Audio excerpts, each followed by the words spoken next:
The DJ Roundtable Show is live. It's the DJ Roundtable Show. Tell another DJ about the show.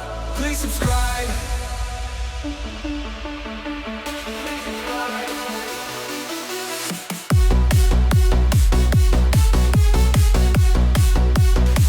Please subscribe. Please subscribe.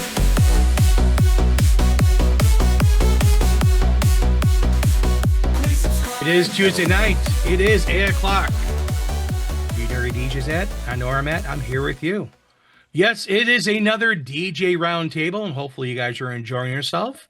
As always, we appreciate you, the studio audience out there, asking questions, saying things, telling us things, and letting us know. But also, again, if you're on Twitch, thank you so much for joining the live casts. As always, we're here on Tuesday nights, broadcasting live from all around the United States and sometimes around the world with people from other countries. We do have that. I always like it when I see people from everywhere. And I thank you all for tuning in. Now, if you're watching this on YouTube, the replay, you know, the one thing I always ask is do me a favor. And let me do that better. Do me a favor and make sure you hit that like button. Make sure you check to subscribe. Give it a thumbs up, the bell icon, the whole 9 yards, because it helps out a lot on the YouTube algorithm. Plus, also, people's channels are down here, so you can see all the channels. And as always, we thank you for watching and thank you for tuning in. We try to have fun. I try to get DJs from all around the area, all around the world, and also all around different DJs.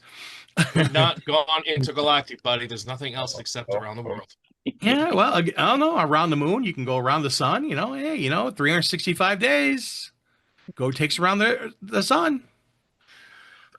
1 year, which we're coming up on toward the end of the year. It is December, and hopefully you have your Christmas list and you are shopping. And real quickly in the chat, tell me if it snowed by you, or if you're on YouTube. Hey, did it snow by you, or do you have 80 degrees and palm trees? Tell me what you got. If you're like Joe, sitting at 70 degrees, you can go outside and suntan in the summertime, like it's summer here in Chicago, versus I have 9 inches, 10 inches of snow on the ground right now. Supposed to get down to 18 degrees on Wednesday. Nothing big. I just got like 3 to For the 6 high, inches today. 18. Jim is in the LA area, 80 degrees and palm trees. Yeah, that's what you get there. Who's got cacti and tumbleweeds? Okay, I'm sorry, buddy. You got it easy. I'm looking at like -2 to 15 this week. Oh, that's you guys in 18. Chicago get it easy. The high is 18. The low is going to be the low is what, -4 on Tuesday. We'll have you beat Thursday? before the end of the week. Oh yeah, we're gonna be frozen up here. It'll be great. Yeah, Thursday I love it. -2. I'm sorry, -2. Wind chills -18. Because And I where gotta I'm at, drive to I'm in a Stevens valley Point a again little Friday bit. Throw the night. boiling pot of water out off the back porch. Now you got to wait till a little cooler than that. A little bit cooler. Not much. -23, is it? Yeah, when it gets down to that cold, you start doing that, throwing hot water and watch it turn to steam and float off. Oh yeah, Always Watch it turn to snowflakes immediately. that too. Yep, watch it just evaporate. It's always fun. You always see people do that. Great thing for YouTube. Maybe I might do that this year. Yes. We are honored, and we have a guest DJ here tonight. Hopefully, you guys have tuned in, seen his stuff on YouTube, and also on everything else that he's doing stuff on.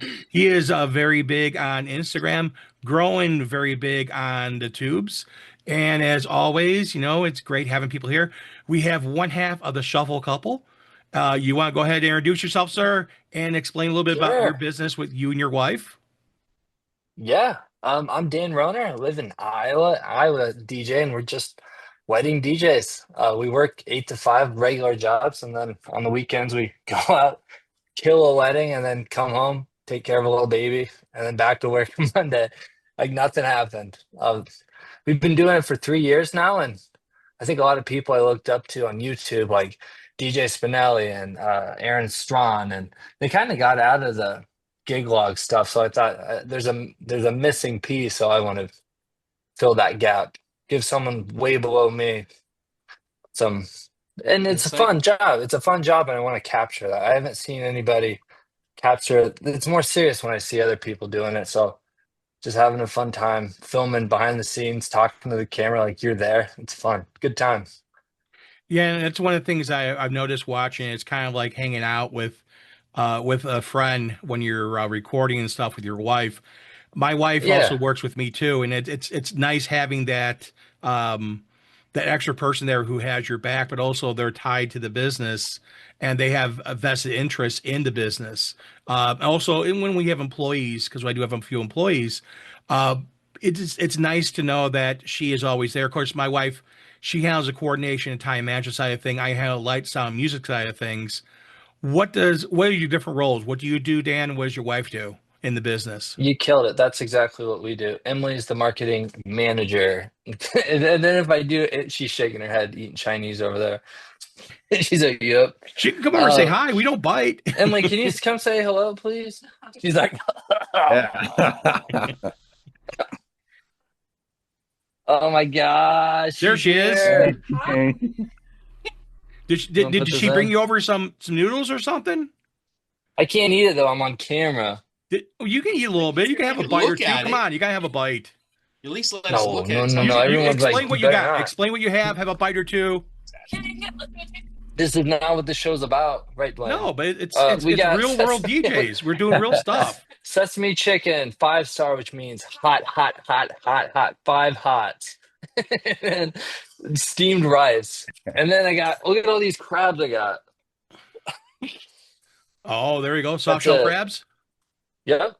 All right. Well, Yep. again, if you hear some munching, some crunching, you know it's Dan and his wife over eating a little bit. And No. again, welcome to the show. Glad to have you guys on here. Glad to see that you're excited and having fun. And only 3 years in. So I got to ask you this question. What started you guys down the path to DJ at weddings? So my aunt was going through my uncle's stuff because he passed, which that's a sad part. Sorry to get sad on you. But she said, "What are we gonna do with all this DJ stuff? You and Emily should start a DJ business." And I said, "No." And Emily said, "No, it'd be cool. It'd be fun. We should go grab it, start a business." So we rented a U-Haul, went down to Michigan, picked up all this stuff, brought it all the way back. And then Emily's a marketing whiz and made us look professional with like passive EV speakers from 1980s. And we booked weddings with that. It's amazing. How? I didn't know what I was doing. Some people want that classic look, brother.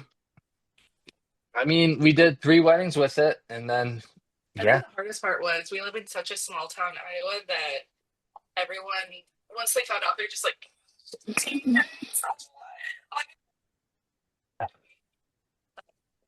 Oh, we lost her. oh, you lost us. You want to turn She's off? her. You want to turn off your background noise reducer? Because if it's only one person talking, the microphone only picks up one person. Then you turn off that background noise stuff, the background noise reduction, and then it will pick her up then as well. Audio settings, please hold. No problem. So while he's Yeah, fixing I'll it real just switch quickly, hey microphones. guys, two things. First thing first, don't forget Joe has audio visual theta. He just dropped some videos up that right now. He's on social media with it. Really cool look. He's got some deals going on. Link down below. Second thing, don't forget photo booth. If you're looking for a photo booth, we have that photo booth deal with photoboothdirect.com. That is Sean, who's not here tonight. He's still on vacation mode. But don't forget, you got $350 off. $350 off any of the packages over there. So if you decide you want photo booth, $350 off, directphotobooth.com. Go over there, use the code, save some money. All right. Thank Is you. it working? Let's look. She got to talk. No. Or just have no. her come closer We're to the sharing camera. AirPods. Yeah, it's okay. But it's one of the things that Is that another crap It's apple one of the things product? as well, with everything. It's hard to start a business, it's hard to do things, and hard to get going. And you guys been doing it for 3 years, and I look for it. I know you're on your fourth or fifth gig log, and again, it's fun watching the gig logs. Couple questions I have for you. I know you got Evolved 90s, correct? How Yes, you liking Evolved 90s? they're awesome. It's my first column array experience. Um, I So we get went with those EV passives, and those power amps are heavy. Those old Calvins, holy cow, those are heavy. So then we upgraded to LD Systems ICOAs, 15 tops, 18 subs, huge system. But that's a point source, and my gosh, it's a flamethrower for a top. It can chuck it. And I noticed dance floors would like stand super far back just because you'll get blasted in the front. So that calm array with that dispersion, that 180 dispersion, it feels balanced all the way through. And when I have to go to the bathroom, which is all the way across the venue, you can still feel that thump in the wall. So I'm loving it. It's just enough. I don't like it just for formalities. I like those side fills. I like in the back and in the middle, and then I throw them all over the place just because I don't like that Aunt Jill saying, "I can't hear. What did you say? We can't hear on table 30." So I just fill the And room with Grandpa saying, sound. Sonny, can you turn it up? And then you got Usually, you the get lady people that, complaining about turning it down. That's one of the things we yes. run into. Real quick show of hands. Who here has line array speakers and uses arrays quite often for systems? So I know I do. Dwayne does. Jeff does. Joe Column does. arrays, not line I know arrays. Brentley has. He has some. The lovely nice thing with arrays, with the especially 120 degrees is what EV is, LD, RCF. 180 is what Bose does. So you have 120 degree dispersion. With that right there, and especially 133 decibels for SPL, that throws some serious sound out there. I know the Evoc 12s, they do that, which Joe has Evoc 12s. I got J8s. I have DB ES 1002s, which is equal to the 70s, 90s on EVs. The Evoc 12 is in that class. The J8 would be below it. It's a 12-inch woofer. Jeff's got LD Systems 28. I have Maui 5s. Dwayne's got the Harbinger, is it 10? Am I correct? 1000. Harbinger MLS 1000s. There you go. And I've again, heard all different those. levels of sound and doing different things. And that's a great thing. We don't all have the same system, but we all have similar stuff. And the nice thing is that you can really do a lot with them.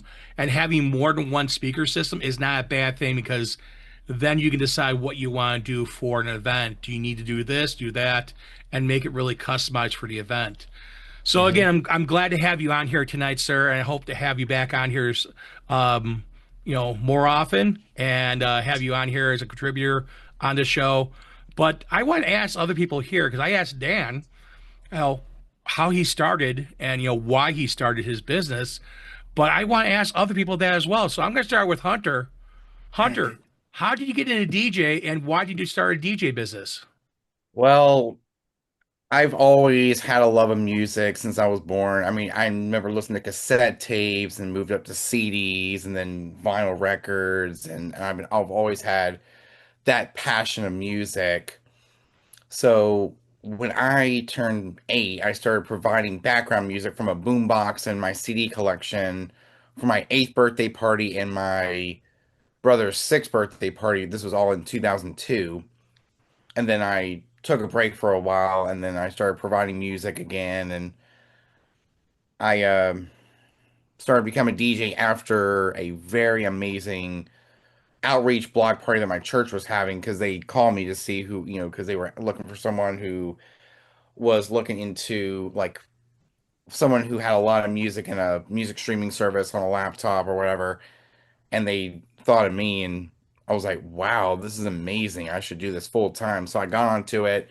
I got a $99 Newmark party mix, and I started growing my DJ business. There you go.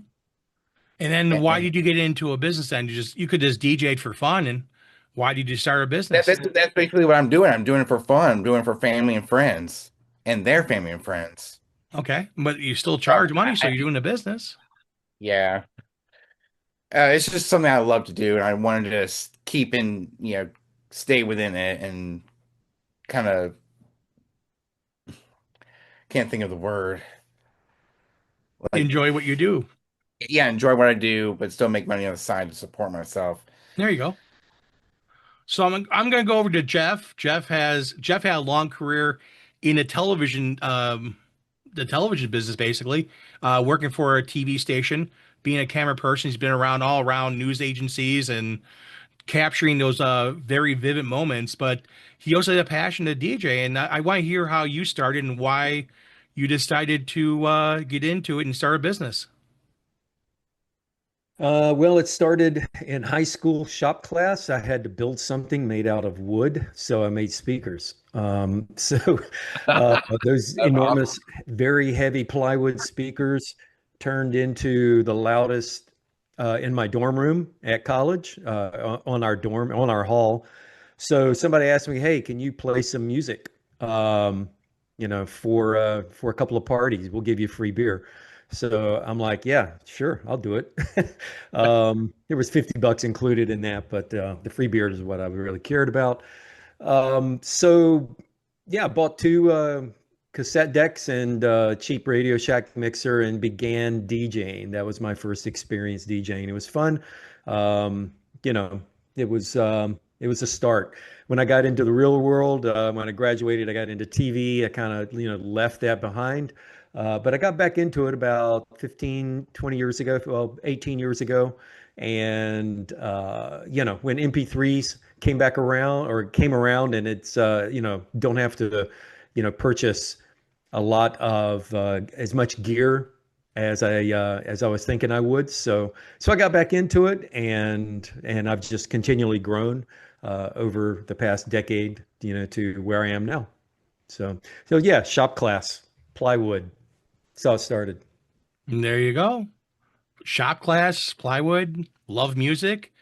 Let's go to Joe out in California out there. What started your passion in DJing and why did you start a business? I've always loved music since I was a kid. I've had relatives that were in bands. And basically, I love to dance. And because I love to dance, eventually I was in a dance team. There was a DJ, and he basically wrote me in and said, "Hey, just go ahead and start the music." So I really liked the aspect of it. Never touched a turntable before that. And then I said, well, you know what? I got to do this. So I ended up getting married. I hired a DJ. He turned out to be my mentor. He was in a band. So I really learned a lot from him from the emceeing portion, because you can play music all day long, but if you're not a good MC, nobody's going to know who you are. So it's very important that you basically, that's what he told me, is that you learn how to, authenticate, talk, be direct in what you say. Don't start blah, blah, blah, blah, this and that, da, da, da. And so that's what I learned from him. Since I was always into music, I started playing keyboards and drum machines and all this other stuff. And after that, I opened up my business, which is 1978. So I'm 19 years old with 51 years of experience for you old dogs. But anyway, so for me to grow in my business, I had to take marketing, business classes, attend all these seminars to learn what's the latest and greatest trends, get your LLC, get certified and have a corporate account, or I want to say S Corp account, and grow your business and continue to learn, to learn. Don't stop learning. There's always somebody out there that knows more than you do. And you have to be very, very humble in this business. You go from I want to say from a beginner to amateur to good to advanced, pro level to expert to a master. So there's all these different things that you need to learn, not only in music, but if you like to dabble in lighting, you need to learn DMX, production. You also need to learn, if you're into video mixing, how that's done. But you want to evolve, and I think it's very important that you share that information with others, because when you sit there and I'm going to have all this info, you're going to have this much of a circle. But when you start expanding and opening that umbrella, networking with other professionals that think alike and want to grow their business, that's when you start growing exponentially. It's important for us to share. And again, I can't emphasize to be humble. Even though we know a lot, we have to be, pull back those rings and kind of bite your lip and be very cordial, especially with beginners. You kind of want to give them an idea. Hey, what do you think? I think you could do this better, but what do you think? Because when you start telling them this and this and this is what you need to do, they're going to tune off. They're not going to listen to you. So you have to ask that question. How do you want to improve? What do you want to improve? Where do you see yourself in this DJ business, in this industry? And that's one of the things there. You hit a big thing there of ours, basically building relationship with other people in the industry. And that is a huge thing because you can't do everything yourself. And it's very hard when you have, just yourself doing stuff and something happens, you need to have someone to back you up and pick a phone up and saying, hey, I can't do this because I'm booked or because I'm injured or sick or whatever. Can you cover this? Having that relationship with other DJs is important. Now, Dan, I'm going to go back to you. I know you're eating, so I'll give you a second or two to swallow and drink or whatever. I'm ready. One of the things also on his gig logs, him and his wife are always eating. So I'm like, oh yeah, man, they just had sitting there with lunch a and are plate. eating dinner. What? Man, I'm a fat guy. It's part of our content. It's ASMR. ASMR. There you go.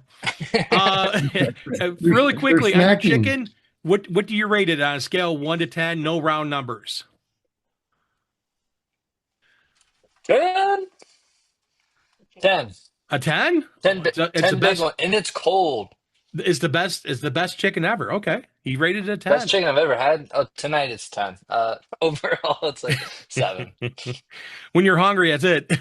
Yeah, in your area now, again, I know you're kind of a rural area of Iowa. You're not in a huge area like I'm in Chicago or a big city. Do you partner with other DJs or other DJs you talk to or share ideas with, or that if they need help, they ask you or you ask them? Yeah, we have they call it the Iowa DJ Society. So we get together, we take classes together, and we're just helps learn. We got Mike Walters. Is that his name? Walters? Okay. Yep. We hired him, and we had like a workshop when we practiced entrances, which is super cool. Have you ever had to give an entrance in front of him? It's pretty intimidating. In a room full of other DJs critiquing. Great experience. And then we even got Steve in there. And we got another workshop and he showed us how he did mixes on Florida Studio. So no, great support system here in Iowa, even though I'm about an hour and a half from the city. If we get an inquiry and we can't book it, have a ton of good qualified friends that can handle it. There you go. And that's the important thing. Speaking of important things, I'm going to go to Dwayne and ask Dwayne, what have you started with your DJ business? How did you start? Why did you start it? What is the reason why you got into DJing? Well, I was thrown into it. I didn't want to be a DJ. Since I was the music teacher at our school, our principal was like, hey, we're doing a school dance. Since you're the music teacher, why don't you handle the school dances? So I started doing the school dances, and I did enough of those where the people start to take notice, because I just wasn't playing just like a playlist going from one thing to the other. It's just one of those things that I just naturally start doing what DJs does. So they was like, why don't you start doing it for real as a business? And at the time, I didn't want to deal with contracts or handling payments and all that stuff. And then we got a gym teacher that was also a DJ, and he was watching how started doing things. So he decided to start doing the weddings, doing the whole or the different weddings and that kind of stuff. So he was telling me about the money that could be made in weddings. So again, he was busy trying to get me to do weddings, but I didn't want to do contracts. I just wanted to DJ and not deal with all the headaches. But once I shadowed him and went to a few of his gigs, I saw how easy it was. It was a whole lot easier doing a wedding as opposed to trying to deal with a bunch of kindergartners, trying to get them to stand on stage and sing and all that stuff.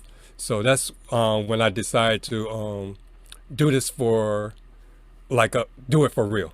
Go from being a bedroom DJ to a professional DJ.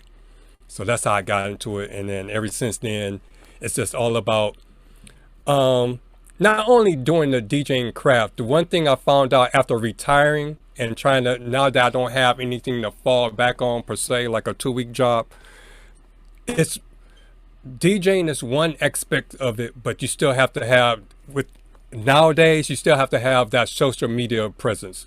So always trying to find content, finding the kind of content. It's easier to do content, but the thing is trying to find content that's actually going to put real eyes on you to grow, to get more gigs. Because I see a lot of people putting content out there, but I wonder how much of that is really, gaining any kind of traction. So trying to find the right content, networking, all that stuff. That's the big thing that I'm finding out that's taking up a lot of my time. Yeah, and that's another hard part. It's all these little things you don't take into consideration when you first start your business. And again, Dan's been around for 3 years. Dwayne's been around music for a billion years, but started getting more into DJing much more after retirement. You got people here who've been DJing for a very long time, like Joe, and it's very different on what aspects everyone has done. And the hard part is that, you always are learning, you're always trying to better yourself. Even someone who has tons of years, like Joe said, one thing you're always got to learn. And someone who has 5 years, 10 years, 20 years, you should still be learning. You shouldn't be saying, hey, I know everything, because I don't know everything. And one of the things that, the reason why we do this show is to try to talk about stuff that we've done so we kind of have an idea and people don't fall in the same pitfalls. I've said that for plenty of times because, again, it's all the mistakes we made and we want to talk about those mistakes. And I know one of the guys chatting, he's like, wants to go back and ask questions, and it's the what ifs questions, which we do ask quite a bit. So you got some shows to watch and catch up on because there's a lot of information in there, but we'll get to that in a few minutes. I want to go to Chris next. Chris, with your DJing, again, you've been around it for quite a while, been doing it. What got you into DJing and why did you start a business? Well, where I first started learning to DJ, I was actually working for a company that sold music to disc jockeys. If any of the older guys remembers Disc Jockey Music Express, I was the people they call. I was on the phone with a guy named CJ and Rico. So I was one of their new employees back before 98. I started DJing in 98 because the guy started to ask me, hey, do you want to do extra money and do some gigs?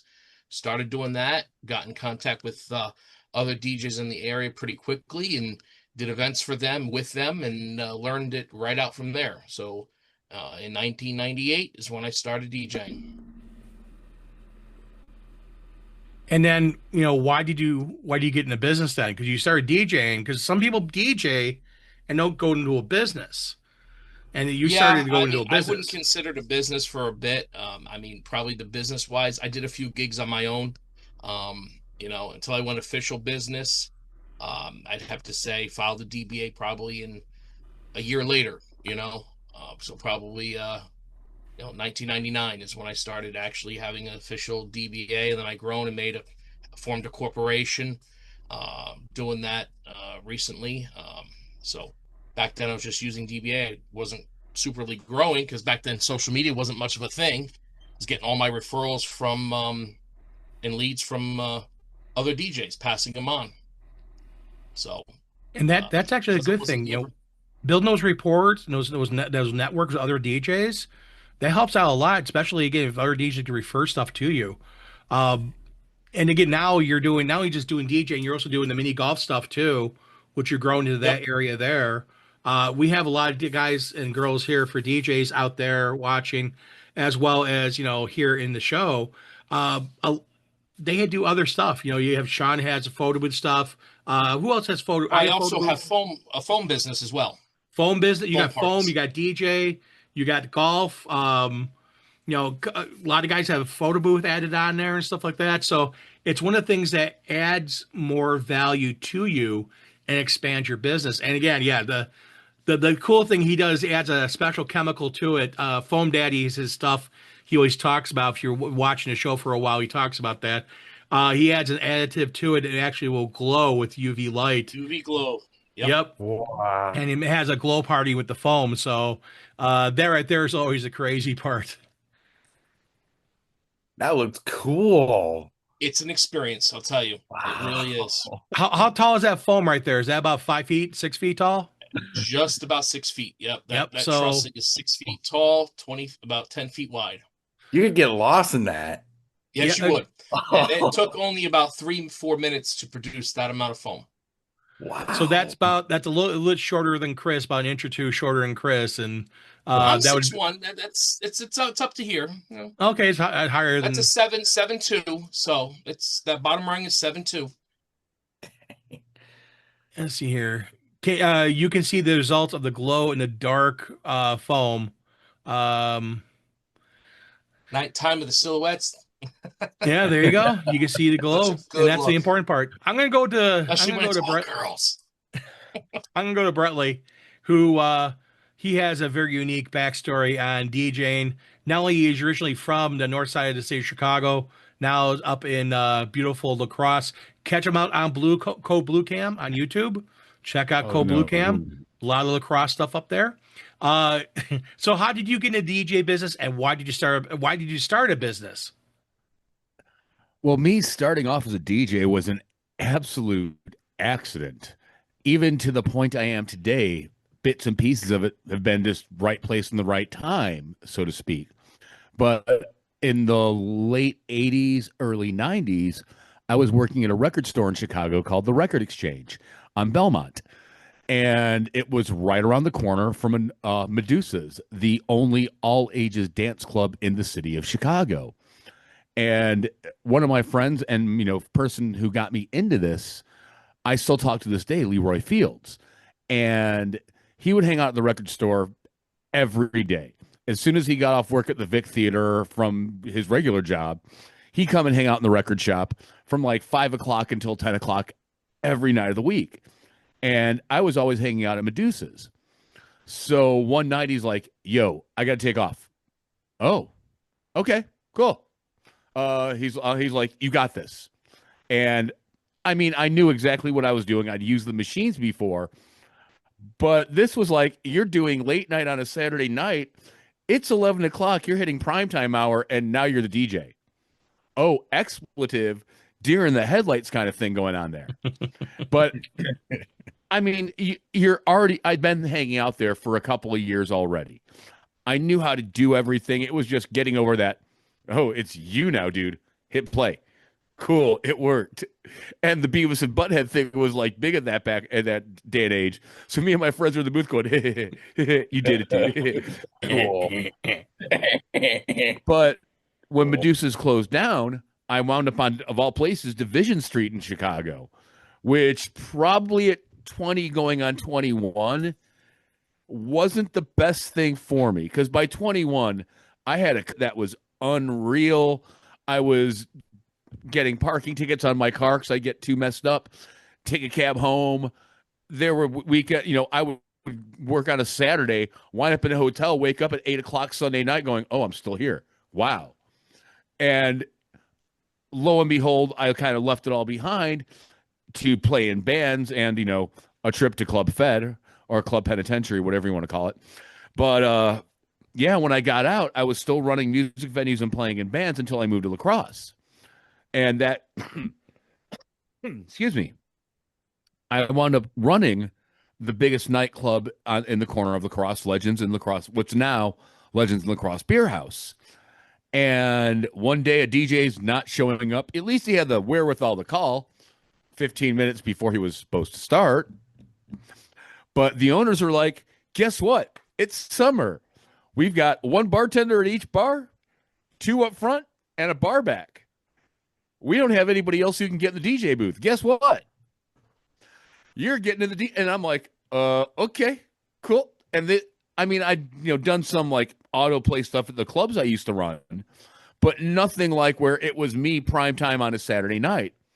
And once again, being at the right place at the right time. One, I went to the owner, and it kind of led me to this point, but I went to the owner's kid. Hey, give me the top 500 songs on this computer.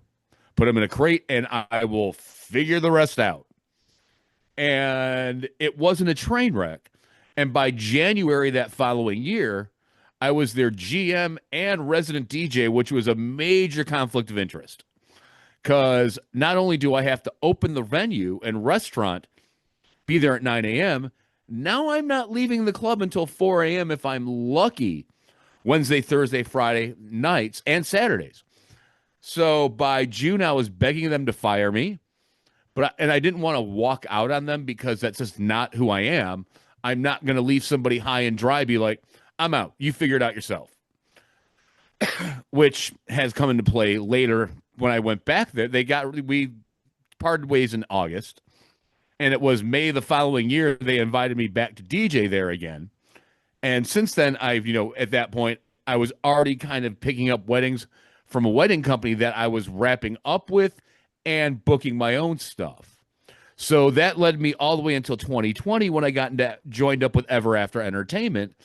And just like with one wedding company, which the first one I was with in the lacrosse area, if you can take John Lovitz and personified into the owner of the company, in a lot of the older 1990s and early to 2000s music motif, attitude, sleaziness of it all, cheesiness, that's what everything the company to me embodied.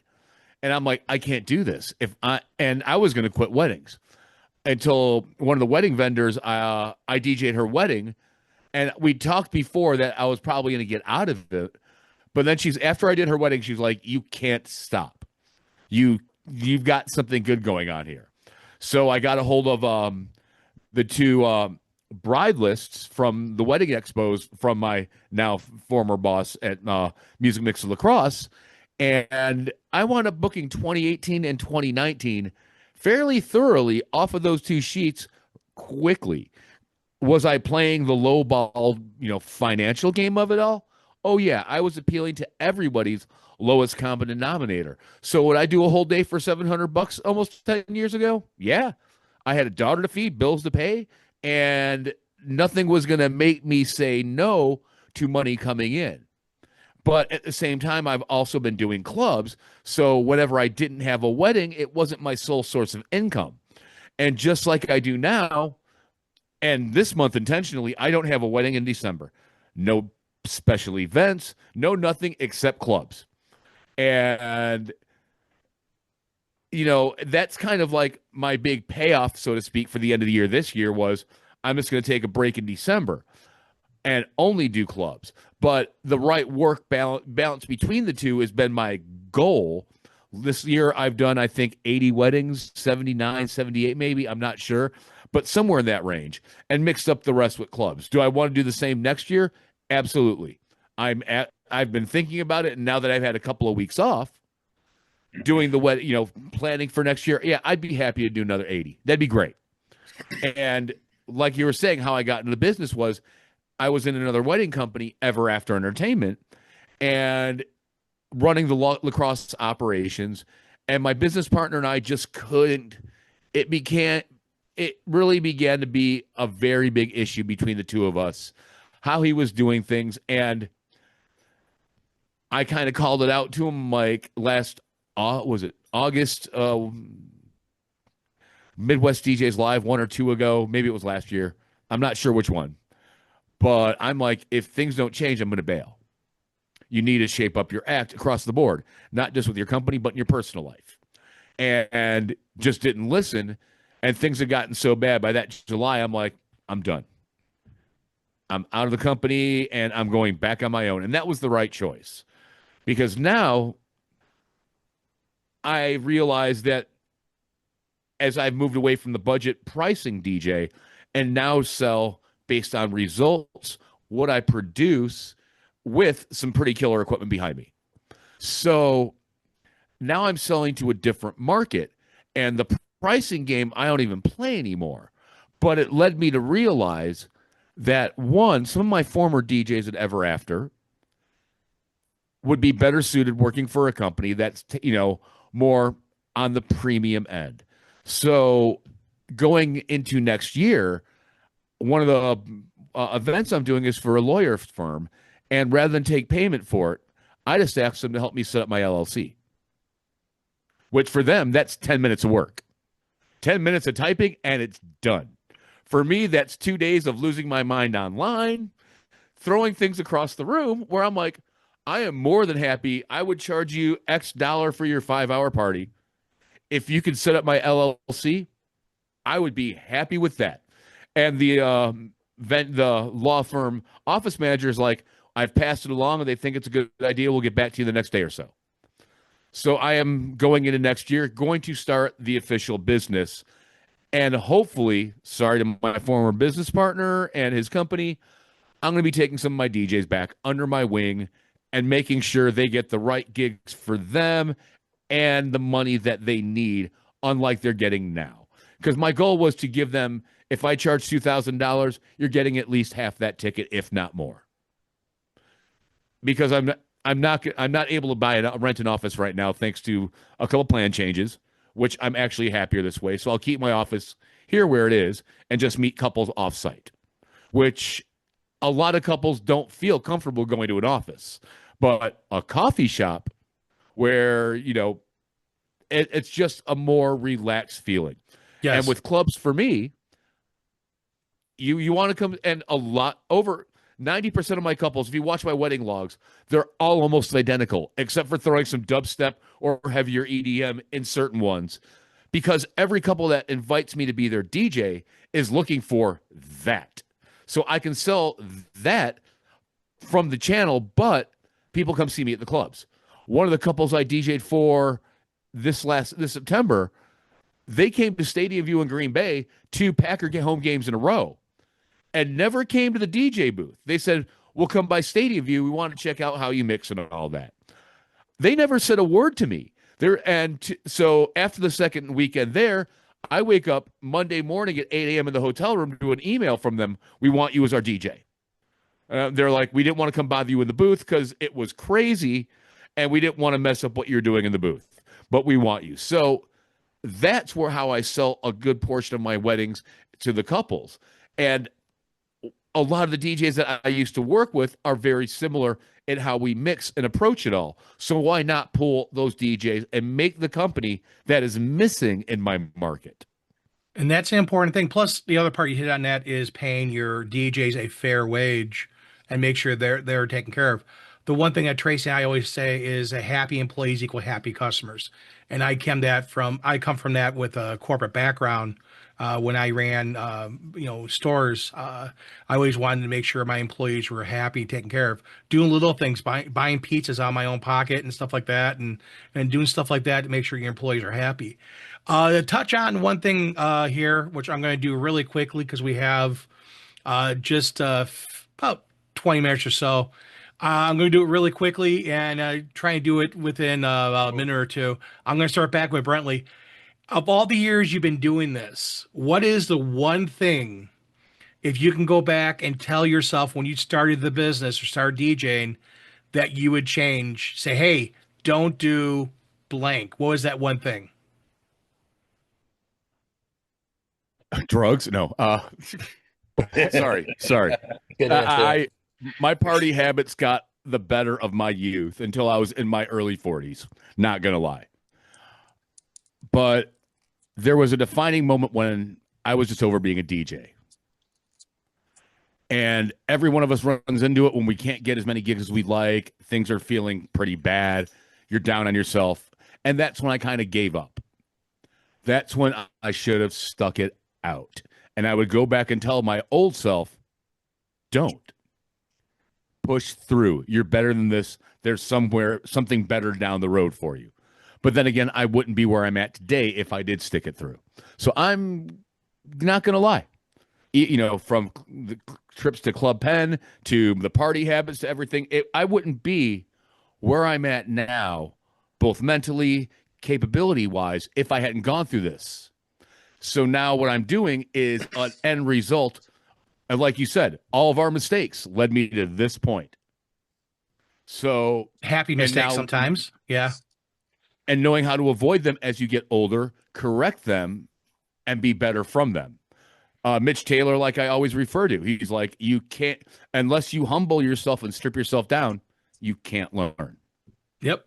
Always learn. Always learn and learn from your mistakes. I'm going to go to Jeff, ask Jeff the same question. If you can turn to your old self back in the dorm room when you're blasting music for your friends and they're saying, hey, you should DJ, what is the one thing you would tell your younger self?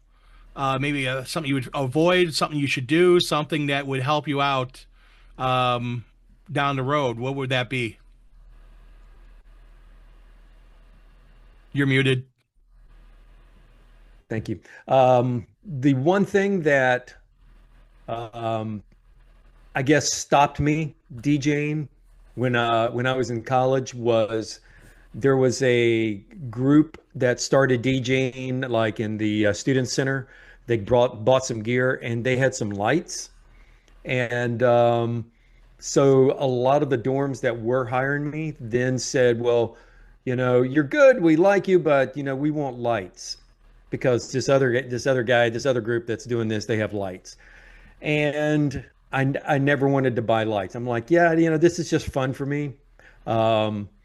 So when I got back into it, you know, some years ago, after working TV for many years, the one thing that I did is remember that comment. And so I bought lights. And now one of my things that I do that I like to consider I do very well is I have a decent lighting show.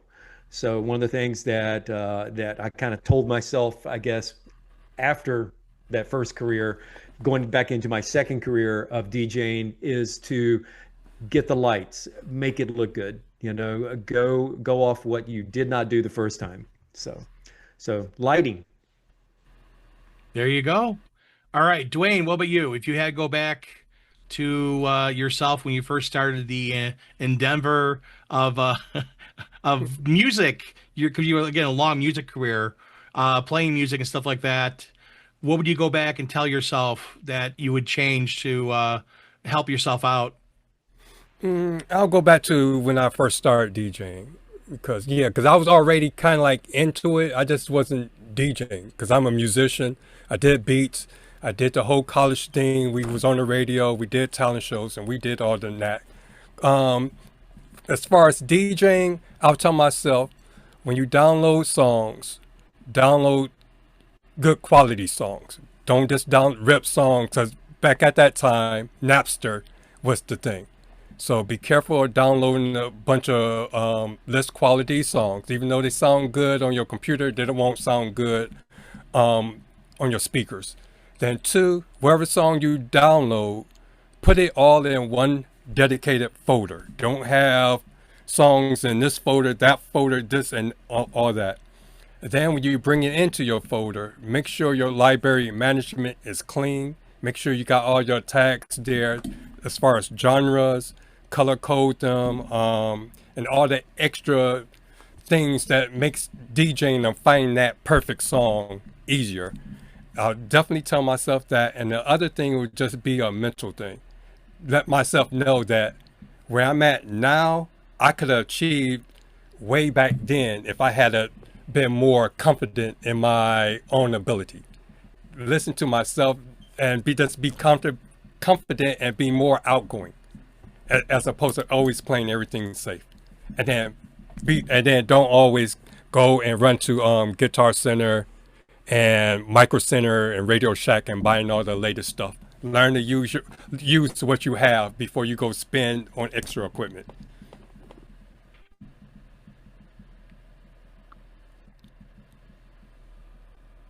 What?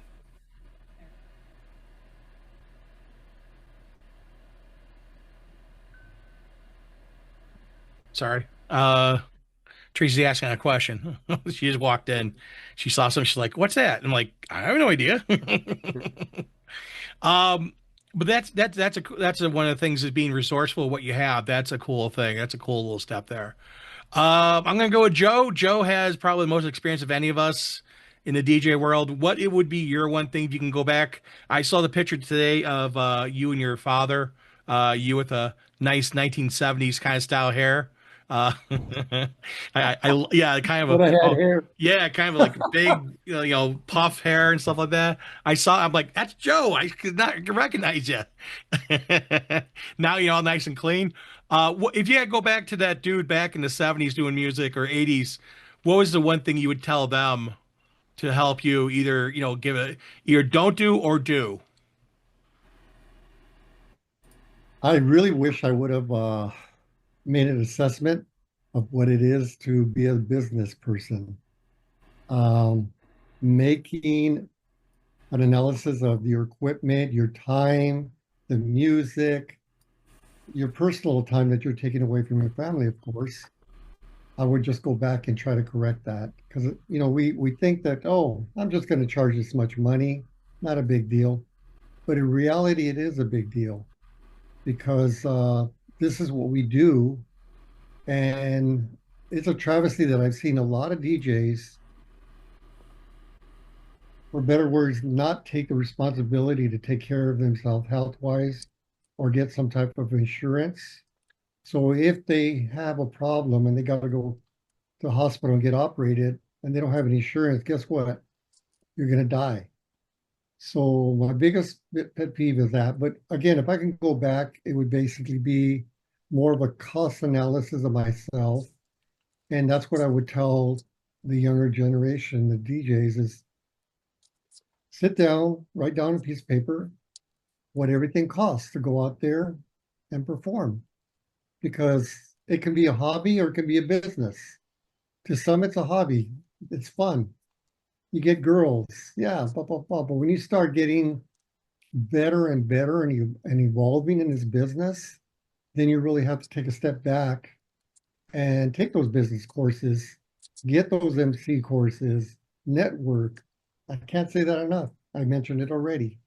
But again, if I could go back, I probably would do that. All right. Again, there's some lot of wisdom there. Chris, what about you? If you had to go back to young Chris working at that music company and start getting into DJing, what would you tell young Chris what to do or not to do? You're muted. Muted.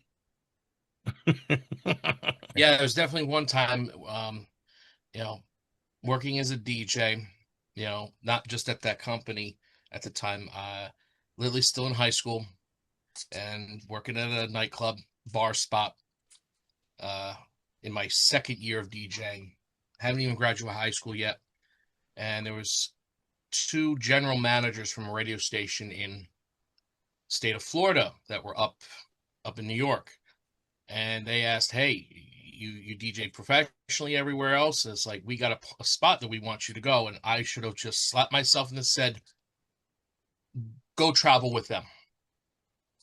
Because they offered me a very lucrative gig down there for the radio station and, a night spot that they owned. So I should have. I probably would be one of the Florida top DJs down there. Now, dumb me, I wanted to finish school. Yeah. There That's you the go. one thing I would have to say. But I still would have said to him, I still got to do school. There you go. That Again, would be the it's, caveat. that this is all great information, especially again, sometimes a little bit of regret, sometimes it's stuff that you didn't do. But if you did all that, would you still be the same person you are today? Would you still be the same Chris DJing, Probably having a not. phone? I would still be a DJ, most certainly. Would I have the phone? Possibly, possibly not. I would definitely still be DJ. Would I still have the other career paths that I went through? Probably not. Like missing of being a Radio Shack store manager. Would I be in IT? Probably. I do now work during the week as an IT professional at a state college. So, you know, There you go. a lot of opportunities there. Yes, there is. So, Hunter, what about you? What's your thing? If you had to young Hunter starting out DJing, what would you tell them? Well, where do I begin? I've made so many mistakes as a DJ, especially being autistic. There's not enough love or acceptance or just support for the autistic DJ community, and we make some mistakes. So I can't think of one thing in particular because I've made so many mistakes I regret doing as a DJ when I first began. But we One of we the all main make we things, all make mistakes. But what would be a yeah. word of wisdom you can give yourself? Is there something you wish you could have done when you're younger? Like, hey, go buy this, or hey, what, try Oh that. yeah. Well, I guess I should have bought the DDJ the SB3 instead of the Mixstream Pro or the Party Mix from Newmark and just start building the DJ setup right there, like a table, a facade. Because when I got the table, I didn't get the facade. I waited until another year or so later to get the scrim because the scrim didn't I didn't get it until 2020. So about a year or two, I got the scrim. So I guess I should have asked them to start building the DJ setup right then and there Okay, and get some better. You can get some better speakers, but that's all I can afford. I mean, I'm not as fortunate as some of you bigger DJs. I'm not as fortunate as when it comes to money and stuff. So I have to get whatever I can afford. that's right. Again, not everyone's a millionaire. Not everyone has tons of Yeah. dollars in the bank, and you got to get what you get. You buy the best equipment you possibly can buy. And again, everyone started somewhere. Everybody starts with something. And if you keep investing into your business, you keep investing into it and keep building. And that's one thing, Hunter, you keep building and keep adding to your stuff. So yeah, you didn't have the facade for a while, but yet you got a facade. So you Yeah. keep adding and building your gear. That is the most important thing. And the Yeah, I'm one one of thing those. Yeah, also, yeah, I'm one of those DJs who likes to use their DJ gear until it falls apart. but also you do overcome a lot of your well, a lot of your barriers, and I'm always glad to see that you do overcome those barriers and never let say, hey, this or that stopping. How can I Mhm. power through this? Kind of like a few other DJs here said they powered through things and got through stuff. Yeah. So last person I can And, go and, with and, it. and another thing I would ask is not to blow up in people's faces when because I know I get a lot of requests, like more than one at a time, and I just can't deal with that. And then, of course, dealing with other gas, it gets to me sometimes. Take a You deep got breath. Yeah, smile and nod, give them a thumbs up, and then look back at your screen. See, most of the guests that I get mad at are other disabled people like me, having to deal with them. well, sometimes you got to take a deep breath and just count to five, and you're like, okay, Yeah. write it down. That's why I have But people Yeah, just write it do it, down. write it loud. because I think to myself, now I'm a Hunter, DJ, I got to be the responsible one. Hunter, Yeah. Hunter, best advice I can give you is when you're upset, take a walk. And you're still upset, keep on walking. Well, at a DJ gig, there's nowhere for me Walk to it walk. off. Just walk it off. Put on no hands and walk it The off. DJ has left the building. Yep. Hunter's running down the street. Yeah. Now, Dan, I know you said you've had your business for 3 years and you've been DJing for 3 years, but if you had to turn around right now and look at Dan 3 years ago, looking at all that speakers and stuff like that at your uncle's gear, and you're deciding what you're going to do, that you're going to get into DJing, what advice would you give that person that today you didn't know 3 years ago? It's not very. Um, we made this DIY. I'm very DIY. I made this DIY like video guest book, and I wish I didn't do that. We we put it in the contract, and then once it's in the contract, it stays for like a year and a half. So once we were done with it, it took about a year and a half to phase it out. And I wish I could go back in time, give myself a big old slap, and say, "Knock it off! Don't do that." Um, put down the camera, Dan. Um, but yeah, starting out, I had no experience with live mixing. Didn't have a clue. Started on like a Hercules 500 Impulse, cheap controller. Start with what you got, Hunter. I made another DIY facade out of like ceiling tiles and PVC pipe. I mean, that's all I had, but it worked. It covered up my uncle's big box of goodies. Uh, I don't know. I learned a lot about music and mixing and then like what songs work with crowds. I remember first time I hit Staying Alive, I'm like, oh my gosh, disco does well with all age groups. I, so like these little things you just learn every event. Every event is just a learning experience.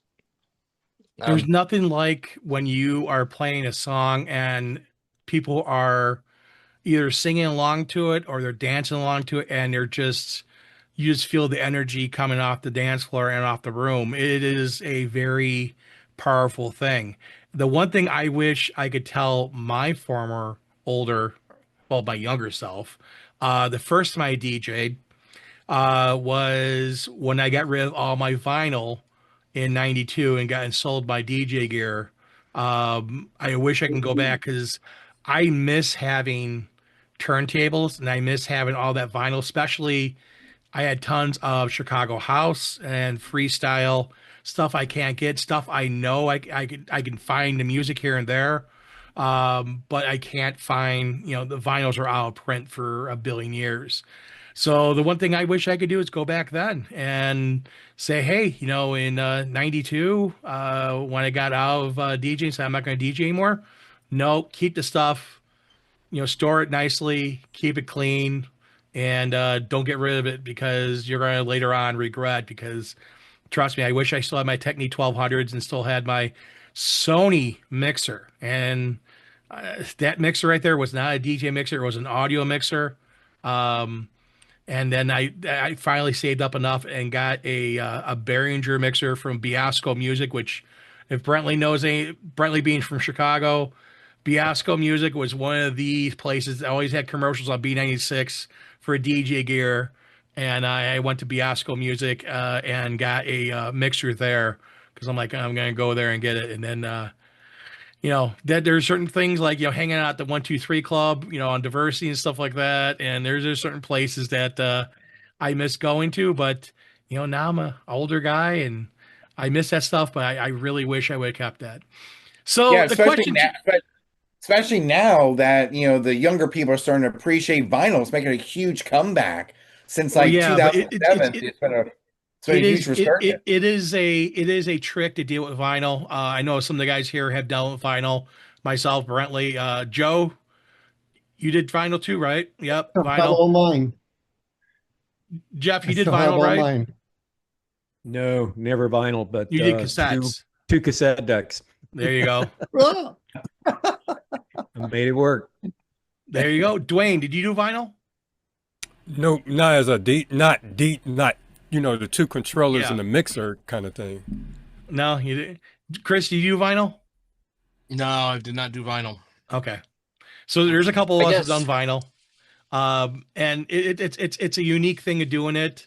And I watched some of the stuff on B96, not B96, on YouTube of guys doing stuff. Some of the guys who were on B96 DJing, and I'm watching them doing vinyl and watching them doing things. And I'm like, wait a second here. They're not even touching the 1200. Oh, okay. Now they're doing something. Okay, now I see what they're doing. And it's interesting seeing how they're sliding stuff and doing things. It's like, oh, okay, yeah, okay. That's how you did this and did that. Okay, I get that. So a lot of interesting things to see, and you can always visit back. And also, one of the chatters is saying, Hunter, you sound like a wonderful gentleman. Don't let anyone steal your fire. Yeah, thank you for There saying you that. go. So, I appreciate that. well, again, like before, we thank you for tuning in. Don't forget, there's a couple other shows. We got Hunter Show on Monday. We have Dwayne and Mikey Mike, which is not in the chat tonight, but Mikey Mike on Thursday coming up. And don't forget as well, we're always here on Tuesdays, Monday afternoons. Usually I drop on YouTube the redo of the show, or repeat or replay, whatever you want to call it. I did drop it early this past week because it was Black Friday. I wanted to make sure people can watch it or listening to it while they're sitting there waiting in line to buy that big screen TV for $99, that 100-inch TV. You know, I don't think there was a TV for that, but whatever. Hopefully you enjoyed yourself. You had fun tonight. And I want to thank you all for tuning in. And then tonight, you know what? I'm going to have Hunter, since you're all excited and you're dressed in Christmas garb. Why don't you take us out tonight, Hunter? Thank you all so much for watching this episode of the Roundtable, and we'll see you guys next week. Peace out. Good night, everyone.